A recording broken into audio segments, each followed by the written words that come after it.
Olá e seja muito bem-vindo à Literatura Falada, que hoje traz alguns comentários sobre prefácios. Sim, trata-se de uma parte do texto, de uma parte do livro que nos dias de hoje tem sido aí, eventualmente negligenciada pelo leitor, que quer ir logo para o conteúdo e muitas vezes pula, não lê nem dá atenção.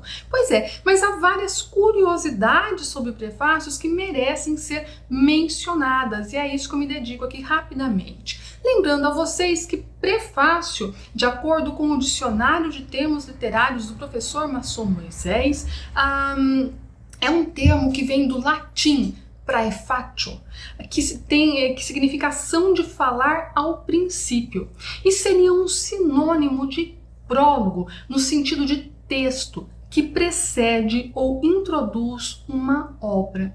Nesse sentido, ele traz informações importantes, informações relevantes para a compreensão do texto que vem a seguir. Ele geralmente pode ser escrito pelo próprio autor do livro ou por uma outra pessoa, a pedido da editora ou do próprio autor. Há ainda outros tipos de texto que são semelhantes ao prefácio no sentido de introduzir a matéria do livro, como por exemplo a advertência, a carta ao leitor, o introito, o preâmbulo, e o objetivo semelhante é o do pós-fácio, com a diferença de que ele vem no final do livro, ou seja, após o texto.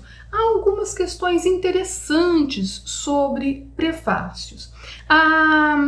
Nenhum período literário se utilizou tanto de prefácios como o romantismo e o realismo. Isso porque naquele momento os prefácios eram espaços para que o autor do texto pudesse discorrer sobre aspectos referentes ao novo estilo, a nova concepção estética, a nova concepção de escrita que aquele texto traria. Era um espaço onde ele poderia falar sobre a nova corrente literária que surgia, as diferenças que ela tinha com relação às ideias predominantes no que diz respeito à literatura, à poesia, à estética. Enfim, esses movimentos, o romantismo e o realismo fizeram muito uso do prefácio. Alguns casos curiosos que eu destaco aqui. Há um prefácio que ficou mais conhecido do que o próprio livro que o seguia.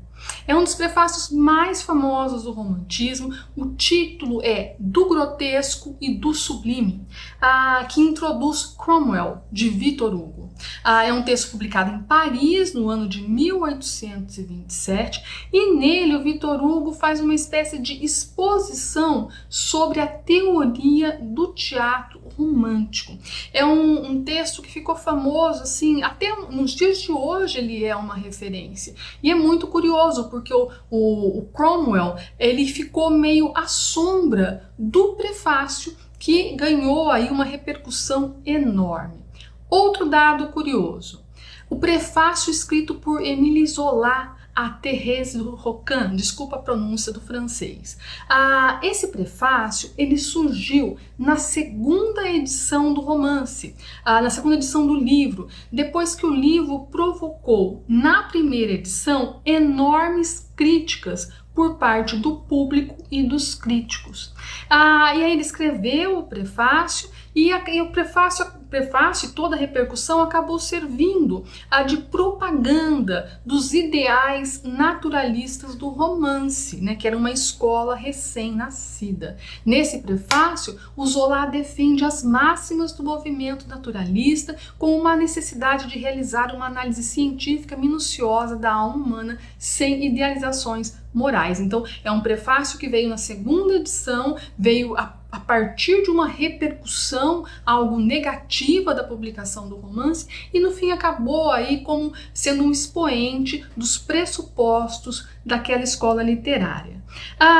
Outro dado curioso, já no início do século XX, um prefácio muito conhecido é o de Luigi de Pirandello, um prefácio que ele fez à peça teatral 6 personagens em busca de um autor. Esse prefácio não surge na primeira edição, mas na edição do texto feita em 1925, e nesse prefácio, que se tornou muito importante, o Pirandello expõe os fundamentos da sua estética dramática, elaborando uma verdadeira teoria da personagem.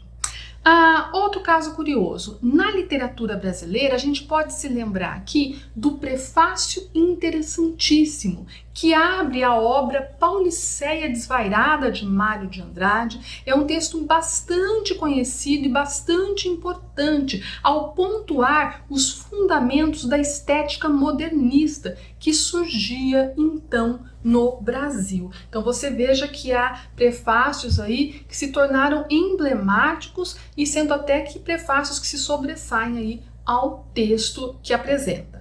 Há ainda uma outra curiosidade sobre prefácios. Prefácios que são ficcionais, né? E que aí fazem muito leitor e muito crítico literário quebrar a cabeça.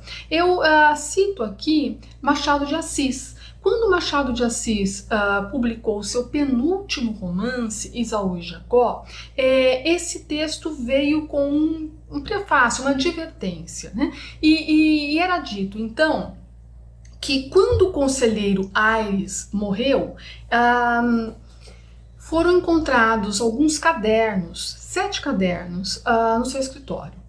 Os 6 primeiros estavam numerados, de 1 a 6, e o último estava escrito último. E o último seria completamente diferente dos outros 6, porque os outros 6 eram um diário. E o último era uma história que tinha narrado em terceira pessoa e que trazia o próprio Aires como personagem. Aí então é dito que resolveu-se publicar esse último caderno que trazia a história de 2 irmãos com o título de Esaú e Jacó. Aí, quando Machado publicou o seu último romance, que se chama Memorial de Aires, ele faz uma outra advertência. Ele fala assim, olha, se você me leu em Esaú e Jacó, você deve se lembrar que quando Aires morreu, foram encontrados 7 cadernos na escrivaninha dele, os 6 primeiros eram um diário. Pois é, agora recortado aí de algumas partes, a gente traz algumas anotações para publicação que eventualmente podem dar uma história. E esse texto é assinado com M de A, justamente para criar uma ambiguidade nesse M de A, seria Machado de Assis, ou a figura ficcional aí de um editor, né, que criou essa ficção extratextual e que apresenta aí dessa maneira o texto para o leitor. Então é um dado muito curioso, é muito interessante, né, porque nesses 2 últimos romances do Machado de Assis, o texto que o introduz é um texto ficcional, né, é um texto que Machado criou uma ficção extratextual para apresentar a obra para a gente. Pois é, se você se lembra aí de outros prefácios interessantes, deixa aí nos comentários, assim como sugestões para próximos vídeos. Até o nosso próximo encontro, não esquece de repassar o conteúdo aí do vídeo se você conhece alguém que pode se interessar e não esquece de se inscrever no canal. Até o nosso próximo encontro.